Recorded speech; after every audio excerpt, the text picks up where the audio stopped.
வணக்கம். இந்த வீடியோவில் Nifty 50 bank Nifty Sensex mid cap நிஃப்டியோட இன்ட்ராடே லெவல்ஸ் வந்து பார்க்கலாம்.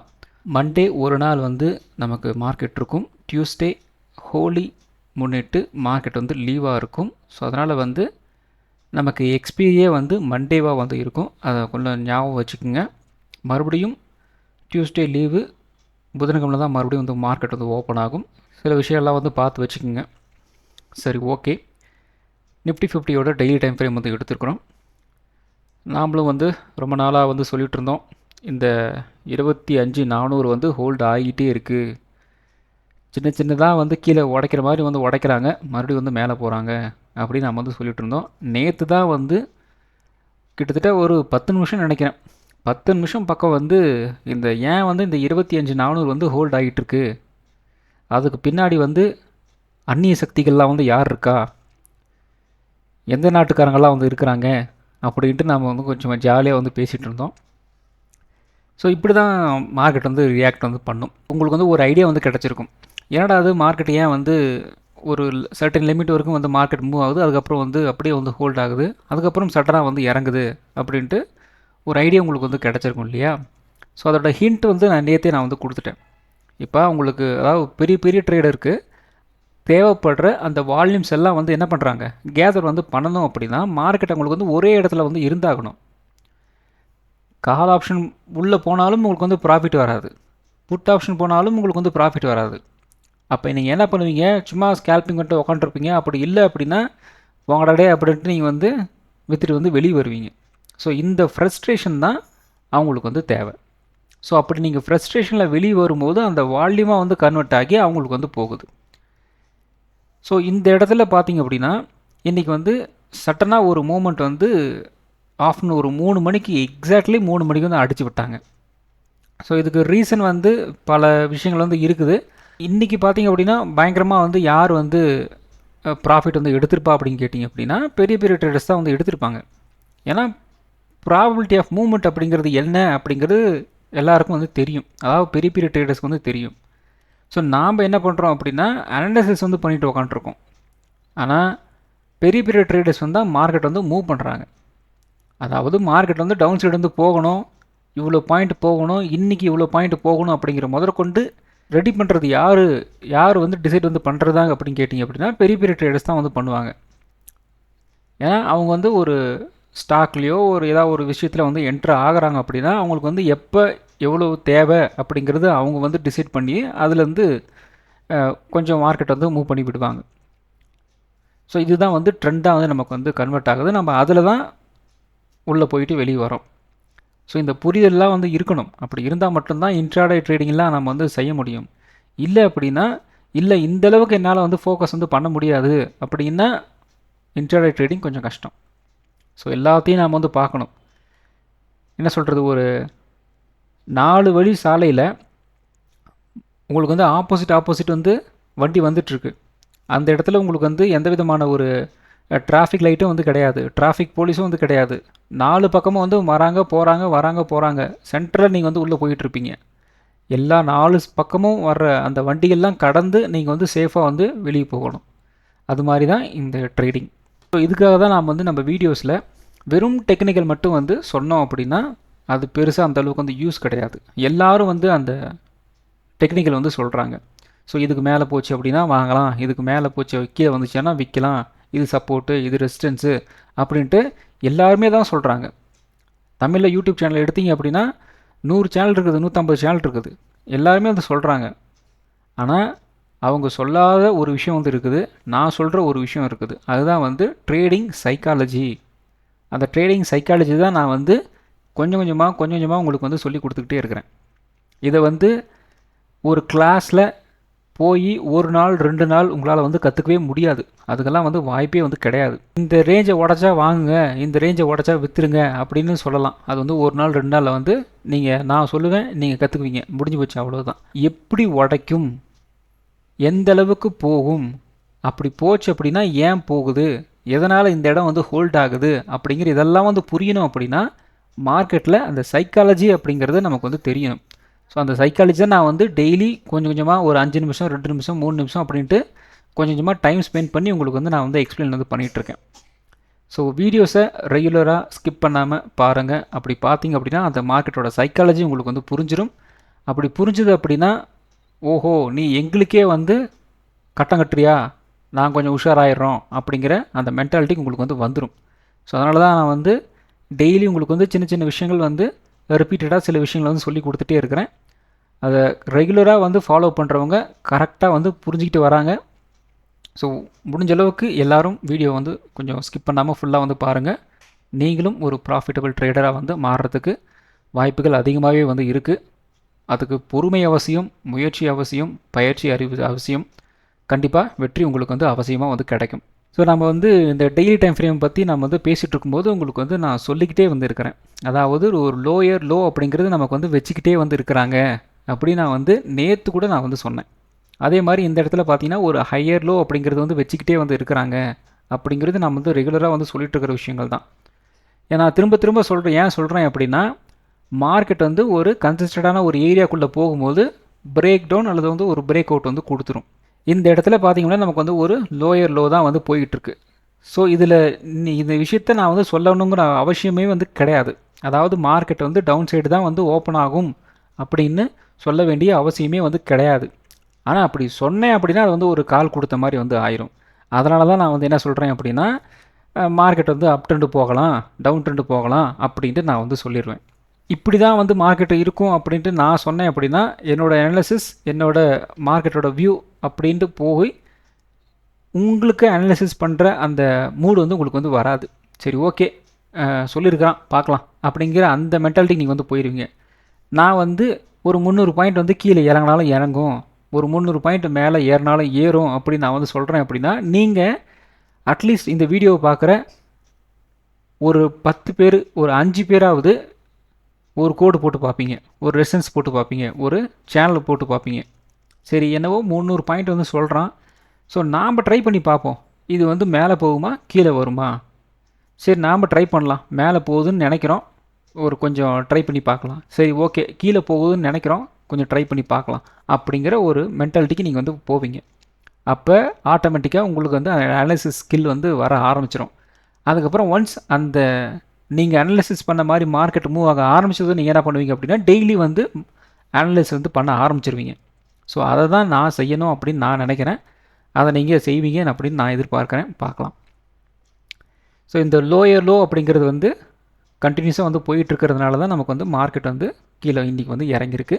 ஸோ இது நேற்று வீடியோலேயே உங்களுக்கு வந்து சின்னதாக ஒரு ஹிண்ட் மாதிரி வந்து நான் வந்து கொடுத்தேன். அதாவது ஒரு 300 பாயிண்ட் மூவ்மெண்ட் அப்படிங்கிறது வந்து 50 மினிட் சார்ட்டில் நமக்கு வந்து தெரியுது, அது வந்து பார்த்துக்குங்க அப்படின்ட்டு நான் வந்து சொல்லியிருந்தேன். ஸோ அது வந்து வெளிப்படையாக நான் வந்து சொல்லலை, சின்னதாக சும்மா ஒரு ஹிண்ட் மாதிரி தான் நான் வந்து சொல்லியிருந்தேன். சரி ஓகே, டெய்லி டைம் ஃப்ரேம் பொறுத்த வரைக்கும் நமக்கு வந்து நியர்பை ஒரு அந்த கேப் ஓரளவுக்கு வந்து ஃபில் வந்து பண்ணிட்டாங்க. ஸோ இன்னையோட லோ பார்த்திங்க அப்படின்னா 25,142. ஸோ எக்ஸ்பெக்டட் லோ அப்படின்னு பார்த்திங்க அப்படின்னா 25,100 வந்து எக்ஸ்பெக்டட் லோ.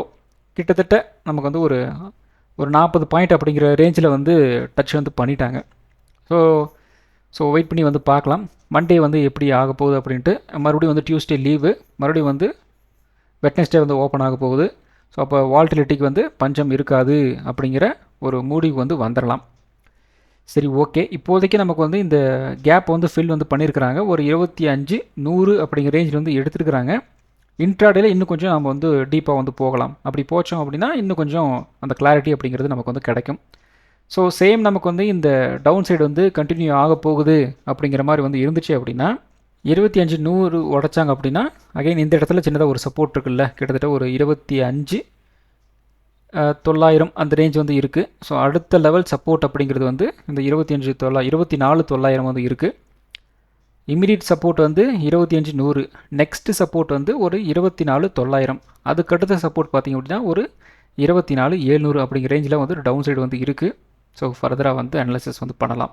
ஸோ அடுத்தது பார்த்திங்க அப்படின்னா 1 ஹவர் டைம் ஃப்ரேம். அந்த 1 ஹவர் டைம் ஃப்ரேமில் நம்ம நேற்று என்ன சொல்லியிருந்தோம், 1300 பாயிண்ட்ஸுக்கு உண்டான மூவ் அப்படிங்கிறது மார்க்கெட் வந்து ரெடியாக இருக்குது.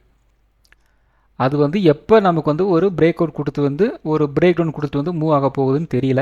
ஆனால் குறைந்தபட்சம் நமக்கு வந்து ஒரு 1000 பாயிண்ட் மூவ் ஆகுது கொடுக்கறதுக்கு வாய்ப்புகள் இருக்குது அப்படிங்கிற மாதிரி நேற்று வந்து நான் வந்து சொல்லியிருந்தேன். அதில் இன்றைக்கி ஒரு 300 பாயிண்ட் வந்து மூவ் ஆயிடுச்சு. இன்னும் ஒரு 700 பாயிண்ட்லேருந்து ஒரு இன்னும் 1000 பாயிண்ட் வரும் மூவ் வந்து கிடைக்கலாம். ஸோ அந்த மூவ் அப்படிங்கிறது வந்து ஸ்ட்ரைட்டாக நமக்கு வந்து கிடைக்கலாம், அல்லது வந்து கொஞ்சம் மேலே போயிட்டு மறுபடியும் கீழே இறங்கி மறுபடியும் மேலே போய் மறுபடியும் கீழே இறங்கி அப்படிங்கிற மாதிரி ஒரு ட்ரெண்டு மாதிரி வந்து போனாலும் போகலாம். ஸோ நம்மளால் வந்து எந்த லெவல் வரைக்கும் போகும் அப்படிங்கிற மாதிரி நம்மளால் வந்து கெஸ் வந்து பண்ண முடியும். ஆனால் என்ன டைமில் என்னைக்கு போகும் அப்படிங்கிற அந்த லெவல் வரைக்கும் நம்மளால் வந்து கெஸ் வந்து பண்ண முடியாது. ஸோ அப்படி கெஸ் பண்ணிட்டோம் அப்படின்னா மார்க்கெட்டில் நாம் தானே மார்க்கெட்டு அப்படிங்கிற ஒரு மென்டாலிட்டி வந்து வந்துடும். இந்த டைமில் இன்றைக்கி இவ்வளோ மூவ் வந்து வரப்போகுது அப்படின்னு நம்மளால் வந்து கெஸ் பண்ணிட்டோம் அப்படின்னா அதுக்கு மேலே வந்து மார்க்கெட்டில் இன்னும் என்ன இருக்குது, ஒன்றுமே வந்து கிடையாது. ஆனால் அதை கெஸ் பண்ணுறது அவ்வளோ சாதாரண விஷயமா நினைக்கிறீங்களா? முடியவே முடியாது. ஸோ நமக்கு என்ன வருமோ நமக்கு என்ன முடியுமோ அதை நாம் வந்து செஞ்சிடணும். இப்போ நாம் என்ன கெஸ் பண்ணோம், குறைந்தபட்சம் 1 hour டைம் ஃப்ரேம் பொறுத்த வரைக்கும் ஒரு 1000 பாயிண்ட் மூவ் வந்து கிடைக்கும் அப்படிங்கிறத நாம் வந்து கெஸ் வந்து பண்ணியிருந்தோம். அது ஒன்று கேப் டவுன் ஆகணும், அதாவது ஒரு பிரேக் டவுன் ஆகணும், அல்லது வந்து ஒரு பிரேக் அவுட் ஆகணும். ஸோ இப்போதைக்கு நமக்கு வந்து ஒரு பிரேக் டவுன் ஆகி வந்து கீழே வந்து இறங்கியிருக்கு. இந்த இடத்துல கேப்பும் இருந்தது, அந்த கேப்பையும் ஓரளவுக்கு வந்து ஃபில் வந்து பண்ணியிருக்கிறாங்க. ஸோ இந்த கேப் ஃபில் பண்ணதுனால இந்த இடத்துல இருந்து ஒரு அப் ட்ரெண்டு போச்சு அப்படின்னா எப்படி இருக்கும்? ஏன் அப்படி சொல்ல வரேன் அப்படின்னா, இந்த ட்ரையாங்கிள் பேட்டர்னை பொறுத்த வரைக்கும் எல்லாரும் நாம் வந்து நெகட்டிவாக போயிடுச்சு அப்படின்ட்டு நாம் வந்து செல் பண்ண ஆரம்பிப்போம். அவங்க என்ன பண்ணுவாங்க அப்படின்னா கொஞ்சம் கீழே இறக்கி அப்படியே வந்து ஒரு அப் ட்ரெண்ட் அப்படிங்கிற இழுத்துட்டு போயிடுவாங்க. அதே மாதிரி ஒரு பிரேக் அவுட் வந்து கிடச்சிருக்கும், நம்ம எல்லாரும் வந்து கால் சைடு வந்து போவோம், கொஞ்சம் மேலே போயிட்டு அப்படியே வந்து கீழே இப்படி இறக்கி விட்ருவாங்க. ஸோ ட்ரையாங்கிள் பேட்டர்னை பொறுத்த வரைக்கும் 50-50 தான் நீங்கள் வந்து எடுக்கணும். அந்த ட்ரெண்டு வந்து இனிஷியலாக வந்து ஒரு பிரேக் அவுட் வந்து ஆயிடுச்சு அப்படின்னா கண்ணை மூடிட்டு வந்து செல்லிங் போகக்கூடாது. அதே மாதிரி பிரேக் அவுட் ஆயிடுச்சு அப்படின்னா கண்ணை மூடிட்டு வந்து பையிங் வந்து போகக்கூடாது. கொஞ்சம் வந்து வெயிட் பண்ணணும், ஃபாலோ த்ரூ வருதா. இந்த இடத்துல பார்த்தீங்கன்னா நமக்கு வந்து ஒரு லோயர் லோ வந்து கட் பண்ணிட்டு வந்து கீழே வராங்க. நமக்கு அகெயின் பார்த்திங்க அப்படின்னா ஒரு அந்த லோயர் லோ இல்லாமல் ஒரு ஹையரை கண்ணு ஒரு போகுதா அப்படிங்கிறது நாம் வந்து பார்க்கணும். அதே மாதிரி லோயர் லோ கட் பண்ணுறாங்க அப்படின்னா மறுபடியும் லோயர் லோ வந்து கட் ஆகுதா அப்படின்னு பார்க்கணும்.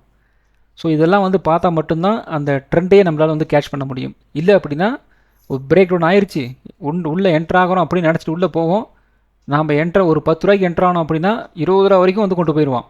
நமக்கு அப்படியாப்பட்ட சந்தோஷம் கிடைக்கும். அங்கே தான் ட்விஸ்ட் அப் ஆனவன். கரெக்டாக அந்த 20 ரூபாலேருந்து 15 ரூபா வரும், 10 ரூபாலேருந்து 20 ரூபா போச்சு, மறுபடியும் வந்து கீழே இறங்கும் அப்படின்னு நம்ம வந்து வெயிட் பண்ணிட்டுருப்போம். சடனாக வந்து 10 ரூபா வந்துடும். அதுக்கப்புறம் பார்த்திங்க அப்படின்னா 5 ரூபா, அதுக்கப்புறம் 0, இப்படி தான் வந்து போகும். ஸோ ட்ரையாங்கிள் பேட்டர்ன் வரைக்கும் ரொம்ப ரொம்ப ஜாக்கிரதையாக வந்து இருக்கணும். ஸோ இப்போதைக்கு நமக்கு வந்து இந்த ட்ரையாங்கிள் பேட்டர்ன் ஒரு பிரேக் டவுன் வந்து பண்ணியிருக்கிறாங்க. அதுக்கேற்ற மாதிரி இந்த இடத்துல ஒரு கேப் இருந்து அந்த கேப்பையும் வந்து ஃபில் வந்து பண்ணிட்டாங்க. ஸோ அடுத்தது தான் வந்து மார்க்கெட்டில் ரொம்ப முக்கியமான ஒரு இடம். அந்த இடம் மறுபடியும் வந்து இந்த இடத்துல இருந்து ஒரு புல் பேக் வந்து போகுதா, போயிட்டு இந்த இடத்துல நமக்கு வந்து எப்படி வந்து மார்க்கெட் வந்து ரியாக்ட் வந்து பண்ண போகுது அப்படிங்கிறது நம்ம வந்து பார்க்கணும். இந்த இடத்துல ரிஜெக்ஷன் ஆச்சு அப்படின்னா மறுபடியும் ப்ரைஸ் வந்து இப்படி வந்து கீழே இறங்கும்.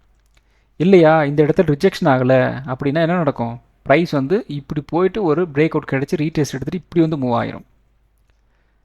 ஸோ இப்படியும் வந்து சான்ஸ் இருக்குது. ஸோ அதுக்கும் நம்ம வந்து ரெடியாக இருக்கணும். அதனால தான் வந்து எடுத்த உடனே ஒரு பிரேக் டவுன் பிரேக் அவுட் வந்து கிடச்ச உடனே ஒரு என்ட்ரி வந்து கொடுத்துடக்கூடாது. புல் பேக் ஆகுதா, ரிஜெக்ஷன் ஆகுதா அப்படிங்கிறதெல்லாம் வந்து வெயிட் பண்ணணும். வெயிட் பண்ணால் தான் வந்து ஒரு தப்பான ட்ரேட்லாம் வந்து மாட்டாமல் இருக்கிறதுக்கு ரொம்ப ரொம்ப சாதகமாக வந்து இருக்கும். ஸோ அடுத்தது 50 மினிட் சார்ட்டு. ஸோ இந்த 50 மினிட் சார்ட்டில் பார்த்திங்க அப்படின்னா நம்ம வந்து இந்த இதில் ஒரு ட்ரையாங்கிள் பேட்டர்ன் ஒன்று போட்டிருந்தோம். ஸோ அதில் என்ன சொல்லியிருந்தோம் அப்படின்னா 1 hour டைம் ஃப்ரேமில் 1000 பாயிண்ட்ஸ் மினிமம் சொல்லியிருந்தோம். இதில் பார்த்திங்க அப்படின்னா 300 பாயிண்ட்ஸ் வந்து மினிமம் சொல்லியிருந்தோம். ஒன்று அப் ட்ரெண்டு போனாலும் சரி, டவுன் ட்ரெண்டு போனாலும் சரி. ஸோ இதில் இன்னொரு விஷயம் நான் வந்து குறிப்பாக நான் வந்து சொல்லிக்கிட்டே இருக்கேன். அது என்ன அப்படின்னா, நேத்தோட க்ளோசிங் ப்ரைஸு இன்னையோட ஓப்பனிங் ப்ரைஸ் அது எங்கே இருக்குது அப்படிங்கிறத வந்து பாருங்கள் அப்படின்னு நான் வந்து திரும்ப திரும்ப சொல்லிக்கிட்டே வந்து இருக்கோம். ஸோ நேத்தோட க்ளோசிங் ப்ரைஸ் வந்து ஒரு 20 ரூபா இருக்குது, இன்னையோட க்ளோசிங் ப்ரைஸ் பார்த்திங்க அப்படின்னா 17 ரூபா 15 ரூபா இருக்குது அப்படின்னா அங்கே கீழே இறங்குறதுக்கு வாய்ப்புகள் இருக்குது, மேலே போகிறதுக்கு வந்து வாய்ப்புகள் இல்லை அப்படிங்கிறத நம்ம வந்து பார்க்கணும். இதுதான் வந்து பெரும்பான்மையான நாட்களில் வந்து நடக்கும். நிறைய பேர் வந்து என்ன பண்ணுறாங்க அப்படின்னா அதுக்கு ஆப்போசிட்டாக வந்து பண்ணுறாங்க. ஸோ நேத்தோட இன்றைக்கி வந்து மார்க்கெட்டோட ப்ரைஸ் வந்து கம்மியாக இருந்துச்சு அப்படின்னா கால் ஆப்ஷன் சைடு வந்து போகிறாங்க. அதே மாதிரி நேத்தோட ப்ரைஸோட இன்றைக்கி வந்து ஒரு அதிகமாக இருந்துச்சு அப்படின்னா புட் ஆப்ஷன் சைடு வந்து போயிடுறாங்க. அதுதான் வந்து பெரிய சிக்கல். எப்பயுமே வந்து நேற்று க்ளோசிங் ப்ரைஸுக்கு கீழே இன்றைக்கி வந்து மார்க்கெட்டில் இருந்துச்சு அப்படின்னா செல் பண்ணுறதுக்கு ஏதாவது ஆப்பர்ச்சுனிட்டி வந்து கிடைக்குதான்னு பார்க்கணும். நேற்றோட க்ளோசிங் ப்ரைஸுக்கு மேலே இன்றைக்கி ப்ரைஸ் இருந்துச்சு அப்படின்னா பை பண்ணுறதுக்கு ஏதாவது ஆப்பர்ச்சுனிட்டி இருக்குதான்னு பார்க்கணும். ஸோ இதெல்லாம் வந்து பார்த்திங்க அப்படின்னா ஒரு பேசிக் திங். ஸோ இதுதான் வந்து மார்க்கெட்டை வந்து ட்ரைவ் வந்து பண்ணுது. அதுவும் இல்லாமல் இந்த இடத்துல நமக்கு வந்து இதை உடைக்கும் போது பெருசாக நமக்கு வந்து வால்யூம் வந்து இல்லை. ஸோ வால்யூம் இல்லாத நேரத்தில் வந்து கேண்டலையும் நம்ம வந்து கன்சிடர் வந்து பண்ணணும். ஸோ அப்படி கேண்டில் நம்ம வந்து கன்சிடர் வந்து பண்ணோம் அப்படின்னா இந்த இடத்துல நமக்கு வந்து ஒரு பிரேக் அவுட் வந்து நடந்து, அதாவது பிரேக் டவுன் நடந்து மறுபடியும் பார்த்திங்க அப்படின்னா இந்த இடத்துல ஒரு ரிஜெக்ஷன் மாதிரி வந்து பிரிண்ட் வந்து பண்ணியிருக்கிறாங்க. சரிங்களா? இப்போ இந்த இடத்துல வந்து நேற்றே சொன்னேன்னு நினைக்கிறேன், இதுக்கு மேலே வந்து மார்க்கெட் வந்து க்ளோஸ் ஆச்சு அப்படின்னா கால் சைடு பக்கம் நம்ம வந்து யோசிக்கணும். ஆனால் இன்றைக்கி நடந்தது என்ன அப்படின்னா ப்ரைஸ் வந்து இதுக்கு கீழே தான் வந்து போயிருக்கு. ஸோ கால் சைடு பக்கம் நம்ம வந்து போகவே கொண்டு கூடாது. ஸோ அதே கான்செப்ட் தான் முன்னாடி சொன்னது தான். நேற்று க்ளோசிங் ப்ரைஸுக்கு கீழே இன்றைக்கி ஓப்பனிங் இருந்துச்சு அப்படின்னா கால் சைடு வந்து யோசிக்கக்கூடாது. புட் சைடு ஏதாவது போகிறதுக்கு ஏதாவது வாய்ப்பு இருக்கா அப்படின்னு நம்ம வந்து பார்க்கணும். ஆனால் இதுவே வந்து ஒரு கேப் அப் கேப் டவுன் வந்து போகும்போது அங்கே வந்து வேறு விதமாக வந்து திங்க் பண்ணணும். ஃபர்தராக வந்து ட்ரெண்ட் வந்து கண்டினியூ ஆக போகுதா இல்லையா அப்படிங்கிற கெஸ் ஒர்க் வந்து பண்ண தெரியணும். அப்படி தெரிஞ்சால் மட்டும்தான் அங்கே வந்து ட்ரேட் வந்து எடுக்க முடியும். இல்லை அப்படின்னா லாக் ஆகிறதுக்கும் வாய்ப்புகள் இருக்குது. ஸோ 50 மினிட் சார்ட்டை பொறுத்த வரைக்கும் நமக்கு வந்து ஓரளவுக்கு அந்த 300 பாயிண்ட் அப்படிங்கிற மூவ்மெண்ட் அப்படிங்கிற இன்றைக்கி வந்து கிடச்சிருச்சு. ஸோ இப்போ 50 மினிட்ஸில் இம்மிடியட் சப்போர்ட் அப்படிங்கிறது வந்து ஒரு 25,900 வந்து இருக்குது. அதை உடச்சாங்க அப்படின்னா நெக்ஸ்ட்டு ஒரு 24,900 நோக்கி வந்து மார்க்கெட் வந்து நகரும். இது வந்து டவுன் சைடு. சரி, ஓகே. இப்போ நாளைக்கு, அதாவது திங்கக்கிழமை மார்க்கெட்டோட ரியாக்ஷன் வந்து எப்படி இருக்கலாம்? ஒன்று, மார்க்கெட் வந்து கீழே இறங்கி ஒரு 25,100 வரைக்கும் வந்து மறுபடியும் வந்து கீழே இறங்குது, அல்லது ஒரு கேப் டவுனே ஓப்பன் ஆகுது. ஸோ இந்த இடத்துல வந்து ஓப்பன் ஆயிடுச்சுன்னு வச்சுக்கோங்க. அல்லது அங்கேருந்து இங்கே ரேஞ்ச் வரைக்கும் வந்து கீழே இறங்குது. அங்கே ஒரு இதுக்கு மேலே வந்து மார்க்கெட் வந்து கீழே இறங்கலை அப்படின்னா புல் பேக் ஏதாவது ஒரு சான்ஸ் இருக்கா அப்படின்னு நம்ம வந்து பார்க்கணும். அப்போ இந்த ரேஞ்ச் வரைக்கும் ஒரு புல் பேக் வந்து இருக்கும். ஃபஸ்ட்டு ஒரு சப்போர்ட் இருந்தது, அதை வந்து உடச்சிட்டாங்க. அப்போ இது வந்து ஒரு ரெசிஸ்டன்ஸாக வந்து மாறும். அப்போ 25,300 நமக்கு ஒரு புல் பேக் லெவலாக வந்து இருக்கும். ஸோ இந்த 25,300லேருந்து ஒரு 25,400 இந்த லெவல் ஃபுல்லாக வந்து புல் பேக் லெவல். ஏன் இதை வந்து நான் புல் பேக் லெவலாக வந்து சொல்கிறேன்? இவ்வளவு நாள் February 13லேருந்து 25, 27 இன்னி வரைக்குமே வந்து இந்த 25,400 நமக்கு வந்து ஹோல்டு ஆகிட்டே இருந்தது. அப்போ என்ன பண்ணுவாங்க? ப்ரைஸ் வந்து இந்த ரேஞ்சில் இந்த ரேஞ்ச் வரைக்கும் வந்து ஒரு புல் பேக் லெவலாக வந்து ஆக்ட் ஆகும், ஒரு ரெசிஸ்டன்ஸாக வந்து ஆக்ட் ஆகும். ஸோ புல் பேக் வந்து கிடச்சிது அப்படின்னா இந்த லெவல் வரைக்கும் ஒரு புல் பேக் வந்து போகும். அண்ட் ஃபர்தராக நமக்கு வந்து இந்த 25,400 உடைச்சாங்க அப்படின்னா அப் ட்ரெண்டு, உடைக்க முடியல ஒரு ரிஜெக்ஷன் பிரிண்ட் பண்ணுறாங்க அப்படின்னா மறுபடியும் வந்து ஒரு டவுன் ட்ரெண்டு. இவ்வளோ தான் வந்து நம்மளோட அனாலிசிஸ் முடிஞ்சு போச்சு, அவ்வளோதான். இப்போ இதுவே பார்த்திங்க அப்படின்னா நான் வந்து ஒரு ஃபுல்லாக எக்ஸ்பிளைன் பண்ணிட்ட மாதிரி தான் வந்து இருக்குது. ஸோ அடுத்தது நிஃப்டி 50. ஸோ நிஃப்டி 50ல் நம்ம வந்து ஒரு 25,450 உடைச்சாங்க அப்படின்னா குறைந்தபட்சம் ஒரு 25,350 வந்து வர்றதுக்கு வந்து வாய்ப்புகள் இருக்குன்னு சொல்லியிருந்தோம். அது கிட்டத்தட்ட நமக்கு வந்து ஒரு 945 வந்துட்டாங்க. அதுக்கப்புறம் ஃபுல் அண்ட் ஃபுல் வந்து ஒரு ரேஞ்ச் பவுண்டு, அதுக்கப்புறம் சின்னதாக ஒரு புல் பேக் அப்படிங்கிறது வந்து இந்த இடத்துல வந்து கொடுத்துருந்தாங்க. அப்புறம் ஒரு 3 மணிக்கு வச்சு அடித்து தும்சம் வந்து பண்ணிட்டுருக்குறாங்க. வெறும் 10 நிமிஷம் நமக்கு வந்து ஒரு 150 பாயிண்ட் மூவ் அப்படிங்கிறது நமக்கு வந்து கிடச்சிருக்கு. இன்றைக்கி ஓவராலாக பார்த்திங்க அப்படின்னா ஒரு 300 பாயிண்ட் அப்படிங்கிற ஒரு நெகட்டிவான ஒரு மூவ் நிஃப்டி 50ல் வந்து கிடச்சிருக்கு. ஸோ அந்த 15 மினிட் சார்ட்டில் நம்ம வந்து எக்ஸ்பிளைன் பண்ண மாதிரி அந்த டவுன் சைடு இன்றைக்கி வந்து அப்படியே வந்து நடந்து முடிஞ்சிருக்கு. ஸோ மண்டே நமக்கு வந்து ஒரு ரேஞ்ச் பவுண்டாக வந்து இருந்துச்சு அப்படின்னா 25,280 நமக்கு வந்து ஒரு ரெசன்ஸாக வந்து இருக்கும். சப்போர்ட் வந்து ஒரு 25,100 இருக்கும். 25,100 உடச்சாங்க அப்படின்னா ஒரு 25,000 வரைக்கும் மினிமம் வந்து கீழே இறங்கலாம். 25,280 நமக்கு வந்து ஒரு பிரேக் அவுட் வந்து கிடச்சிது அப்படின்னா ஒரு 25,350 வரைக்கும் அப்டெண்ட் போகிறதுக்கு வந்து வாய்ப்புகள் இருக்குது. ஸோ இது மாதிரி ஒரு சடன் வாலட்டிலிட்டி அப்படிங்கிற மார்க்கெட்டில் நமக்கு வந்து கொடுக்குறாங்க அப்படின்னா இன்னும் அவங்களுக்கு வந்து அதிகப்படியான வால்யூம் வந்து தேவைப்படுதுன்னு அர்த்தம். அதனால தான் வந்து இந்த இடத்துல இருந்து கிட்டத்தட்ட நமக்கு வந்து ஒரு 10-20லேருந்து 3 மணி வரைக்கும் அந்த வால்யூமை கேதர் பண்ணிக்கிட்டே வந்துருக்குறாங்க. சட்டனாக வந்து அடித்து விட்டாங்களா? இதுதான் வாலட்டிலிட்டி, இதுதான் மாஸ்டர் ஸ்ட்ரோக் அப்படின்னு சொல்லுவோம். அதாவது பெரிய பெரிய ட்ரேடர்ஸ் வந்து இந்த இடத்துல வந்து ஒரு பிரேக் டவுன் பண்ணாங்க இல்லையா, அந்த ரேஞ்சில் அவங்களுக்கு வந்து வால்யூம் அந்தளவுக்கு வந்து கிடைக்கல. மறுபடியும் இன்றைக்கி ஃபுல்லாக வந்து ஒரு 11 மணிலேருந்து 3 மணி வரைக்கும் அந்த வால்யூமை கேதர் பண்ணிக்கிட்டு ஒரே ஒரு 10 நிமிஷத்தில் வந்து அடிச்சுட்டு முடிச்சுட்டு வெளியே போயிட்டாங்க. அவ்வளோதான், சிம்பிள். ஸோ அப்போ மார்க்கெட்டை ட்ரைவ் பண்ணுறது யார்? உங்களை மாதிரியும் என்ன மாதிரியும் ரீட்டைல் ட்ரேடர் வந்து கிடையாது, பெரிய பெரிய ட்ரேடர்ஸ் தான். ஸோ அடுத்தது பேங்க் நிஃப்டி. ஸோ பேங்க் நிஃப்டியில் நம்ம வந்து ஒரு 61,000 சப்போர்ட்டுன்னு சொல்லியிருந்தோம். அதை உடச்சாங்க அப்படின்னா குறைந்தபட்சம் ஒரு 60,800 வரைக்கும் வந்து வரலாம் அப்படி சொல்லியிருந்தோம். கிட்டத்தட்ட இன்றைக்கி பார்த்திங்க அப்படின்னா ஒரு 1.5 மணி வரைக்குமே வந்து 60,700லேயே வந்து மார்க்கெட் வந்து சுற்றிட்டு இருந்தது. அதுக்கப்புறம் என்ன நடந்திருக்கு, சின்னதாக ஒரு புல் பேக் வந்து போகுது. இந்த புல் பேக் எது வரைக்கும் போகுது, நேத்தோட லோ வந்துருக்கு இல்லையா, அந்த லோ கிட்ட ஒரு ரிஜெக்ஷன் பண்ணிட்டு பயங்கரமான ஒரு டவுன் ட்ரெண்ட் அப்படிங்கிறது வந்து கிடச்சிருக்கு. ஸோ இதெல்லாமே வந்து ஒரு எக்ஸ்பெக்டட் மூவ் தான். நீங்கள் கரெக்டாக வந்து அந்த support and resistance, break down, break out, retest இதெல்லாம் வந்து தெரிஞ்சுது அப்படின்னா இதெல்லாம் ஒரு எக்ஸ்பெக்டட் மூவ் தான். ரொம்பவும் கஷ்டமான மூவெல்லாம் வந்து எதுவுமே வந்து கிடையாது, எல்லாம் எக்ஸ்பெக்டட் மூவ் தான். அதுக்கு கொஞ்சம் நம்ம வந்து டெய்லி சேட்டை வந்து அனலைசிஸ் வந்து பண்ணணும். ஸோ மண்டே நமக்கு வந்து ஒரு ரேஞ்ச் பவுண்டாக வந்துருந்துச்சு அப்படின்னா 60,700 நமக்கு வந்து ஒரு ரெசிஸ்டன்ஸாக வந்து இருக்கும். சப்போர்ட் வந்து ஒரு 60,300 வந்து இருக்கும். 60,300 உடைச்சாங்க அப்படின்னா குறைந்தபட்சம் ஒரு 60,100 60,000 வரைக்கும் வந்து கீழே இறங்கலாம். 60,700 உடைச்சாங்க அப்படின்னா ஒரு 60,900 வரைக்கும் ஒரு அப்டெண்ட் போகிறதுக்கு வந்து வாய்ப்புகள் இருக்குது. ஸோ அடுத்தது பார்த்திங்க அப்படின்னா சென்செக்ஸ். ஸோ சென்செக்ஸும் நமக்கு வந்து ஃபஸ்ட்டு கேண்டல்லே வந்து ஒரு பிரேக் ரவுண்ட் வந்து அடிச்சு விட்டாங்க. அந்த இடத்துல இருந்து கொஞ்சம் கொஞ்சமாக வந்து கீழே இறங்கி கிட்டத்தட்ட நமக்கு வந்து ஒரு 1.5 மணி வரைக்குமே வந்து மார்க்கெட் வந்து ஒரு ரேஞ்ச் பவுண்ட் தான். அதுக்கப்புறம் சின்னதாக ஒரு புல் பேக், அதுக்கப்புறம் இதுலேயும் வந்து நல்ல ஒரு டவுன் ட்ரெண்ட். ஸோ மண்டே நமக்கு வந்து ஒரு ரேஞ்ச் பவுண்டாக வந்து இருந்துச்சு அப்படின்னா 81,600 ரெசன்ஸாக வந்து இருக்கும். சப்போர்ட் வந்து 81,000 இருக்கும். 81,000 உடைச்சாங்க அப்படின்னா குறைந்தபட்சம் ஒரு 80,600 வரைக்கும் வந்து கீழே இறங்கலாம். 81,600 உடைச்சாங்க அப்படின்னா ஒரு 82,000 வரைக்கும் ஒரு அப்டெண்ட் போகிறதுக்கு வந்து வாய்ப்புகள் இருக்குது. அடுத்தது mid cap Nifty. So mid cap நிஃப்டியில் நம்ம வந்து என்ன சொல்லியிருந்தோம் அப்படின்னா ஒரு 13,600 சப்போர்ட்னு சொல்லியிருந்தோம். அதை உடைச்சாங்க அப்படின்னா குறைந்தபட்சம் ஒரு 13,500 வரைக்கும் வந்து வரலாம் அப்படின்னு சொல்லியிருந்தோம். அந்த லெவலில் இன்றைக்கி வந்து அப்படியே வந்து நடந்திருக்கு. ஸோ மண்டே நமக்கு வந்து ஒரு ரேஞ்ச் பவுண்டாக வந்துருந்துச்சு அப்படின்னா ஒரு 13,550 ரெசன்ஸாக வந்து இருக்கும். சப்போர்ட் வந்து ஒரு 13,450 இருக்கலாம். 13,450 உடைச்சாங்க அப்படின்னா ஒரு 13,350 மினிமம் வந்து கீழே இறங்கலாம். 13,550 உடைச்சாங்க அப்படின்னா ஒரு 13,650 வரைக்கும் மினிமம் வந்து ஒரு அப்டெண்ட் போகிறதுக்கு வந்து வாய்ப்புகள் இருக்குது. ஸோ மண்டே நமக்கு வந்து நிஃப்டியில் 25,100 அதை வந்து எப்படி வந்து ரியாக்ட் ஆக போகுது அப்படிங்கிறது தான் பொறுத்து தான் வந்து இருக்குது. ஒன்று கொஞ்சம் கொஞ்சமாக கீழே இறங்கி அந்த இடத்துல ஒரு ரியாக்ஷன் வந்து பார்க்கணும், அல்லது வந்து ஒரு கேப் டவுன் ஆச்சு அப்படின்னா அந்த இடத்துல என்ன ரியாக்ஷன் வந்து பார்க்கணும். இல்லை ஏதாவது இந்த 2 நாளுக்குள்ளே நமக்கு ஏதாவது ஒரு பாசிட்டிவ் நியூஸ் வந்து வருது அப்படிங்கிற மாதிரி இருந்துச்சு அப்படின்னா கேப் அப் வந்து ஆகலாம். அப்போது ஒரு 25,100 அப்படிங்கிறது நமக்கு வந்து ஒரு புல் பேக் லெவலாக வந்து இருக்குது. ஸோ வெயிட் பண்ணி வந்து பார்க்கலாம் மண்டே வந்து புல் பேக் வந்து கிடைக்குதா இல்லையா அப்படின்ட்டு. ஸோ இந்த வீடியோ ஒரு எஜுகேஷன் பர்பஸ் வீடியோ மட்டும்தான். பை பண்ணுறதுக்கோ செல் பண்ணுறதுக்கோ ரெக்கமெண்டேஷன் வீடியோ கிடையாது. இந்த வீடியோ பிடிச்சிருக்கும் லைக் பண்ணுங்கள், உங்கள் ஃப்ரெண்ட்ஸுக்கு வந்து ஷேர் பண்ணுங்கள். மற்றும் ஒரு வீடியோ சந்திப்போம். நன்றி, வணக்கம்.